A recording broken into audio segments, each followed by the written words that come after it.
लेकिन मंत्री महोदय ने कहा, अभी कहते कहते उन्होंने कहा ये हो जाना चाहिए। मैं सुनना चाहता हूं या सदन चुनना चाहता है जो कि होगा। पहली बात ये है महोदय।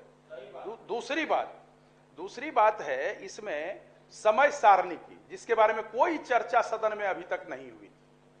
तीसरी बात है ग्रीष्मावकाश में छात्र छात्राओं के लिए छुट्टी। हमको लगता है विश्व में पहली बार ये बिहार में प्रयोग और अनुसंधान हो रहा है विभाग द्वारा, जो कि छात्र छात्राएं नहीं रहेंगे लेकिन शिक्षक शिक्षिकाएं विद्यालय में पता नहीं क्या करेंगे। हमको लगता है जब छात्र ही नहीं रहेंगे तो क्या करेंगे, वो तो अध्यापन कार्य के लिए आते हैं। दूसरी बात शिक्षा के अधिकार अधिनियम, इसी सदन में वर्तमान शिक्षा मंत्री महोदय के द्वारा कहा गया था एक प्रश्न के जवाब में, मुझे याद नहीं है कि इनका प्रश्न था, लेकिन माननीय मंत्री महोदय ने स्पष्ट कहा था जो कि अभी बिहार में राष्ट्रीय शिक्षा नीति लागू नहीं है।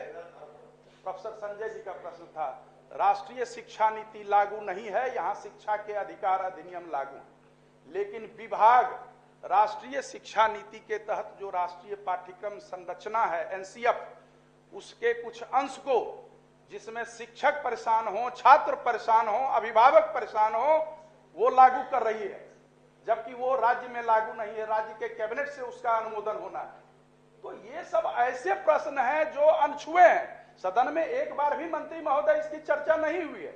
मेरा आग्रह है सभापति महोदय, चलते सत्र के बीच में आपके कक्ष में माननीय मंत्री महोदय भी रहें, चूंकि इस संदर्भ में सचिवालय में जो सचिव हैं, सचिव शिक्षा विभाग के द्वारा हम लोगों को बुलाया गया था और इस बारे में बातचीत भी चलिए कंक्लूड कीजिए। कहा भी गया महोदय के संबंध में तो ही गई कई दिन कई बार चर्चाएं इसी सदन में हुई हैं और हमने कहा है कि मुख्यमंत्री ने इसी संबंध में उस सदन में कही है बातें।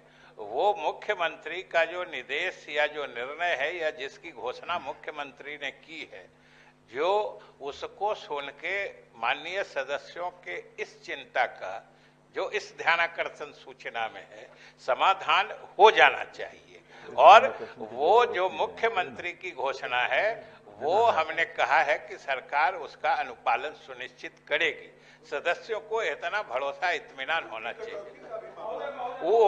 वो तो हमने कह दिया है कि कटौती महोदय, जहां तक इस ध्यानाकर्षण में महोदय जो 2-3 तरह की बातें हैं, उन दोनों तरह की बातों पर हम लोग अलग अलग प्रश्न का उत्तर दे चुके हैं। वेतन कटौती है, अनुशासनिक कार्रवाई है, उसी के बारे में अभी हम लोग बात कर रहे हैं।